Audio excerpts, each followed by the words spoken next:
हम दोनों कार से चलेंगे, मेरी BMW तो सर्विस सेंटर में गई है मॉडिफाई होने। बहू 4 कदम की दूरी पर बाजार लगता है और उसमें भी तुझे कार लेकर जाना है। तू रहने दे, मैं खुद सब्जियां ले आऊंगी। इतना बोलकर आशा खुद सब्जी लेने के लिए बाजार जाती है, पर निशा भी दिखावा करने के लिए कार लेकर बाजार पहुंच जाती है और अपनी सास के सामने कार रोक कर अपनी सास से कहती है, माँ जी आपने तो बहुत सारी सब्जी ले ली है, आप थक जाओगी, आओ कार में बैठ जाओ। क्योंकि आशा बाजार में थी इसलिए वो अपनी बहू को कुछ बोल नहीं पाती और चुपचाप कार में बैठ जाती है। अब जैसे ही दोनों सास बहू घर पहुंचती हैं, वैसे ही घर के फोन पर कर्जदारों का फोन आने लगता है। हेलो मैडम, मैं बैंक से बात कर रहा हूँ। सुरेश जी ने 20 लाख का लोन लिया था, 6 महीने हो गए हैं और उन्होंने अब तक एक भी किस्त नहीं भरी है। अगर ऐसे ही चलता रहा तो हमें आपके घर नोटिस भेजना पड़ेगा। भैया आप मुझे सिर्फ 10 दिन का टाइम दीजिए, मेरे पति अभी शहर से बाहर गए हैं, वो जैसे ही आते हैं मैं आपका 6 महीने तक का किस्त एक साथ भर दूंगी। क्या हुआ माँ जी, किसका फोन है?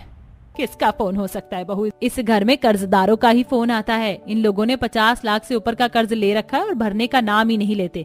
इसीलिए कह रही थी कि तुम गाड़ी मत लो, पर तुम भी इन्हीं की तरह निकली।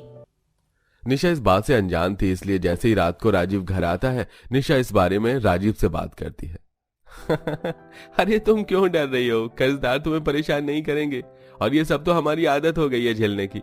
और वैसा भी किसी बड़े बुजुर्ग ने कहा है, जिस मर्द पर कर्ज नहीं हो वो मर्द कैसा।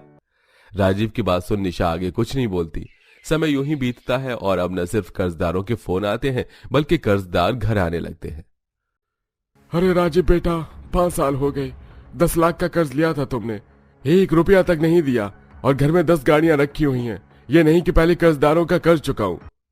शिव इतना कह रहा होता है कि घर के बाहर से बैंक वालों की आवाज आती है और सब बाहर आते हैं। राजेश जी, ये लीजिए नोटिस बैंक की तरफ से। अगर 10 दिन में आपने अपना सारा कर्ज नहीं चुकाया तो बैंक आपका ये घर जब्त कर लेगा। बैंक वाला और शिव जैसे ही तकाजा करके जाते हैं, वैसे ही कार लोन वाले उनके घर आ जाते हैं और उनकी BMW और फॉर्च्यूनर जैसी गाड़ियां क्रेन से अपने साथ ले जाने लगते हैं। अरे ये आप लोग क्या कर रहे हैं? माँ जी देखिए ना, ये हमारी गाड़ी उठा कर ले जा रहे हैं। मैडम अगर किस्त नहीं भरोगी तो गाड़ी तो ले जानी ही पड़ेगी ना। अरे देखो कैसे बेशर्म लोग हैं, कर्ज में डूबे पड़े हैं, फिर भी नई गाड़ियां घर में आ रही। कर्ज नहीं चुकाएंगे तो इसी तरह लोग घर आया करेंगे ना। पड़ोसी की बातें सुन निशा और उसके पूरे परिवार को बहुत बुरा लगता है और शाम को आशा अपने पति और बेटे से कहती है, देखा जी, अब भी मौका है, पुरानी गाड़ी बेच दीजिए और घर गिरवी रखकर जितना भी कर्ज है सब चुका दीजिए।